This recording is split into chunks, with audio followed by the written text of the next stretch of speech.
This is our accommodation. As a Kuripo traveler, yun naman talaga yung lagi natin hinahanap, yung budget hotel. Nakapag 5-star lang tayo, or 4-star, or luxury hotel, pag libre yung trip. Ito yung area niya. Malapit lang dito yung Canada Place. Ito yung mga food. Muffins, bread, cereal, may gatas na. TV, may heater / aircon. And then ito yung bed. Hindi siya appealing tingnan ngayon kasi kagising lang namin. Why do you like our hotel? It's just near the downtown area. It's in the downtown area. It's in the downtown area. Hello guys! Good morning! Kumusta kayong lahat? This is Dave, the Kuripo Traveler. And kagising lang natin dito sa Vancouver, Canada. And for this video, i-share ko sa inyo yung accommodation natin. Siguro kung napanood nyo yung previous vlogs ko, may glimpse na rin naman kayo how this looks like, yung itsura niya. Medyo makalat siya ngayon kasi super busy namin kapag araw, umaalis agad. Tapos kapag umuuwi, tulog agad. Pero nilinis naman siya everyday. Grabe, antok pa ako. But we have to go out.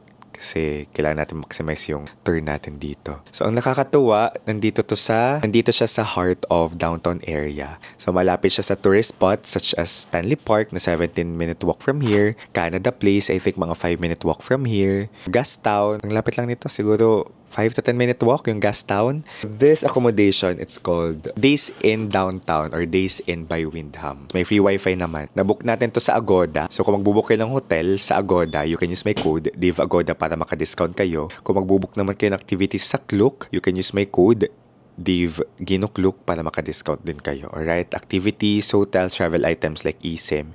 Comment ko sa baba yung hotel natin tapos yung eSIM natin. Kasi yung mga binook natin for this Canada trip. Ito siya, may TV, may heater / aircon. And then ito yung bed.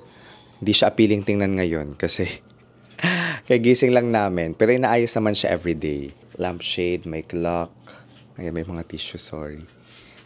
Meron ditong desk where you can work, where you can laptop yourselves. Tapos, coffee maker. I think, yeah, coffee maker. May upuan. Then, nandito yung maleta ko. Tapos, ito may plancha. Ito may plancha, guys. Okay? Tapos, nandito pwede yung sabit yung mga gamit niya dito. Ipa-painting. May complimentary breakfast, guys. Kaya, nag-breakfast tayo ngayon.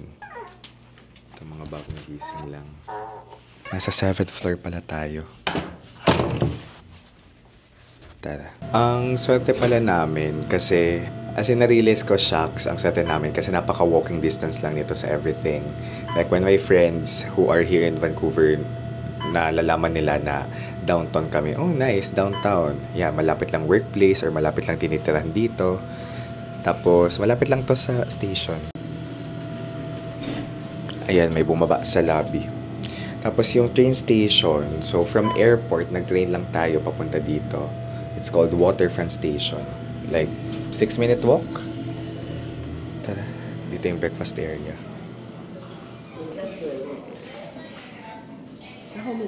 Saan tayo po? Adi ma, may heater nga di. May heater di.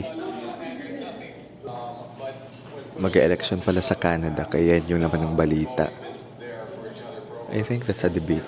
Ayun. Ito yung mga food sa accommodation natin. May muffins, bread, cereal, may egg. Isa na lang yung egg. Tapos may yogurt. Pwede kayong gumawa ng pancake. And then coffee, juice. Ayun lang.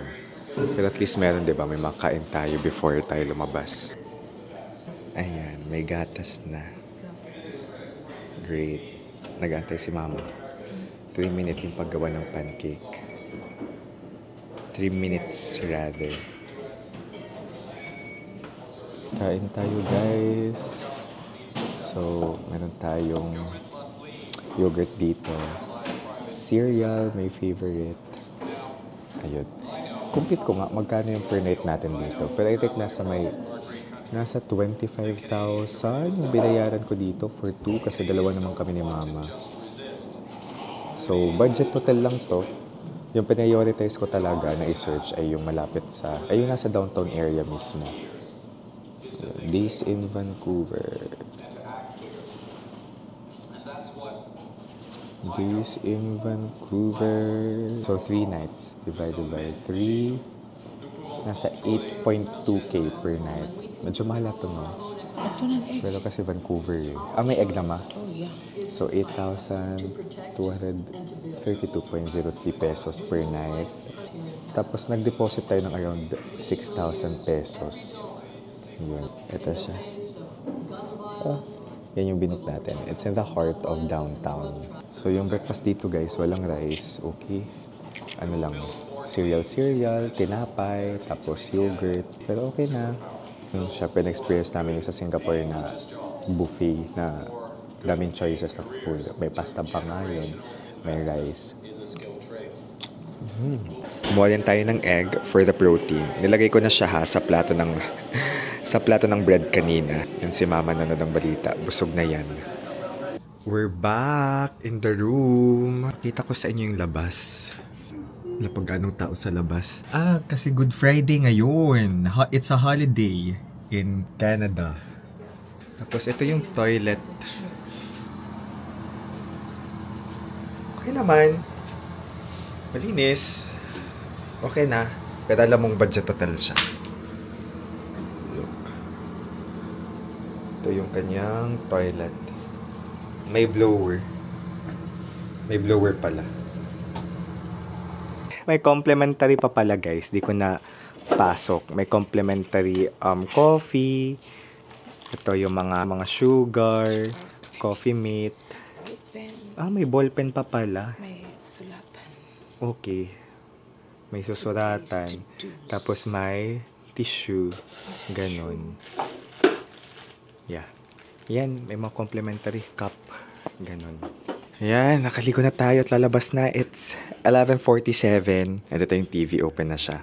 Yung kulang dito guys, walang tsinelas. Pero may towels naman, may sabon, may shampoo, may conditioner. Walang tsinelas. Sige. Walang toothbrush. So, kanya-kanyang dala ng toilet na lang din para sure. Tara, labas na tayo. So, pupuntahan namin ngayon, it's Robson Street. Yun yung main, parang shopping street dito sa Vancouver. May kumakatok sa atin kasi willing na siyang linisin. Why do you like our hotel? It's just near the downtown area. It's in the downtown Oh, area. it's in the downtown area. True. Ayan, makita yung lobby. Paglabas natin downtown area na, tapos ng minute walk na lang papuntang Robson Street. Let's go. Yeah, ito yung lobby. Good morning! Hanggang 10 a.m. lang yung breakfast. And look! This is the downtown area of Vancouver. Yung church, Good Friday ngayon, so malapit lang yung church din. Ilang minute walk lang from here. Tapos, kaya punta tayong Robson Street. Yun! This is our accommodation. Days in. Ayan. Ito yung area niya. Malapit lang dito yung Canada Place. I hope nagkaroon kayo ng glimpse ng isang accommodation, budget hotel dito sa Vancouver.